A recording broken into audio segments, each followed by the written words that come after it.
அஸ்ஸலாமு அலைக்கும் வரஹ்மத்துல்லாஹி வபரகாத்துஹு. அல்ஹம்துலில்லாஹ். 6ஆம் நாள் ஹாஜிகளுக்கு ஜியாரா பயணம் மேற்கொண்டோம். சிறப்பான முறையில் நடத்தப்பட்டது. இந்த ஜியாரா பயணத்தில் ஆரம்பத்தில் சௌர் குகையிலிருந்து துவங்கினோம். அழகிய வழிகாட்டுதலை கொடுத்து ஹாஜிகளுக்கு தேவையான விளக்கங்களையும் கொடுத்து வந்தோம். அடுத்த அரஃபா மைதானம் மிகச்சிறப்பான முறையில் எதிர்வரக்கூடிய ஹஜ்ஜின் நாட்களில் ஹாஜிகளுக்காக குளிரூட்டப்பட்ட கம்பங்கள் ஸ்ப்ரேவால் நிரப்பப்பட்டிருக்கிறது. அதே போன்று மைதானத்திலே பேசப்பட்ட விளக்கங்களும். அதைத் தொடர்ந்து நாங்கள் முஸ்தலிஃபாவிற்கு சென்றோம்.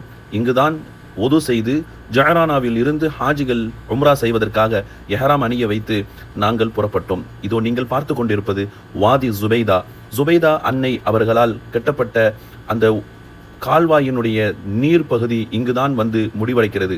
இது முஸ்தலிஃபா, மினா ஆகிய இடத்திற்கு மத்தியில் இருக்கக்கூடிய ஒரு இடம். மினாவை தொடர்ந்து ஹாஜிகளுக்கு ஜியாரா பயணம் மேற்கொண்டோம். இன்னும் குறிப்பாக 2 ஹரம்களின் தலைமை இமாமாக இருக்கிற அப்துல் ரஹ்மான் சுதேசி அவர்களுடைய இந்த இல்லத்தை கண்டு மகிழ்ந்தோம். இன்னும் தொடர்ந்து அழகிய காட்சிகளை காண நேரிட்டது.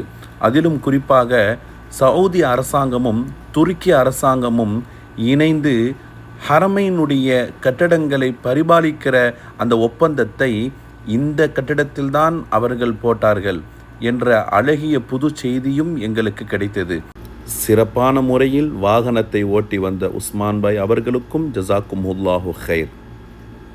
அஸ்ஸலாமு அலைக்கும் வரஹ்மத்துல்லாஹி வபரகாத்துஹு.